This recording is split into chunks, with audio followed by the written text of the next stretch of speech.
This is just an example of some of the papers you can print off from this Geisha set. This is set 8 Geisha.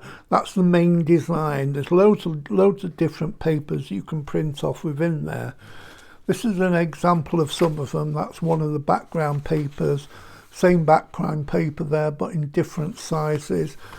I've also got this as well. Now this is from a different set. This is the trellis set, two-tone trellis, and I think they work fantastic with any oriental designs. Now this is going to be a very simple card because the designs are so good, I think. I've got this piece of mauve card here which I've just folded in half to make an A5 card, and I printed one of the two-tone papers off. And if you stick them this way round, they're perfect for using this side for an insert. You could write a text on there or anything. So that's the inside of my card. Now it's very simple what I've done. I printed off one of the trellises in the large size there, and I just trimmed around it, and then it had a white border around it. And then I've just stuck that to a scrap of gold fancy card that I had in my box. And I'm just going to position that on the front of the card, like so. Using my 3-in-1 glue. Seem to use it for everything nowadays.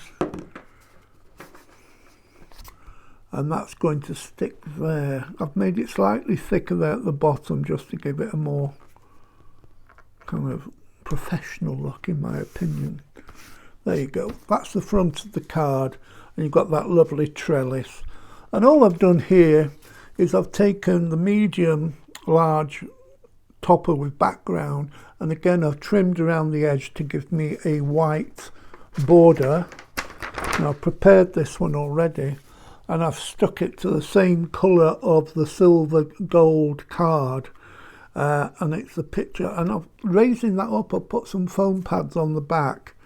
And again, I'm just going to position this slightly higher. Make sure it's in the right position. There you go. Simple as that. That's the simple card, but sometimes you can just have a nice simple card that works really well. But if you want to make it more fancy, what I've also done, I've done this too. Now that is one of the 3D sets that matches in size to this. Cut it all out, layer it up with foam pads, and what I've done with this one, I've actually varnished it with water-based varnish so it gives you that lovely ceramic effect.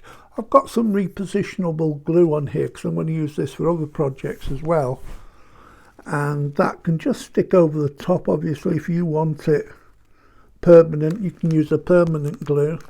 So that should stick on there perfectly. So you transform just a very basic card into something really special with that 3D effect on it. And don't forget, you can do that in all the different sizes, and that in itself would make a nice picture.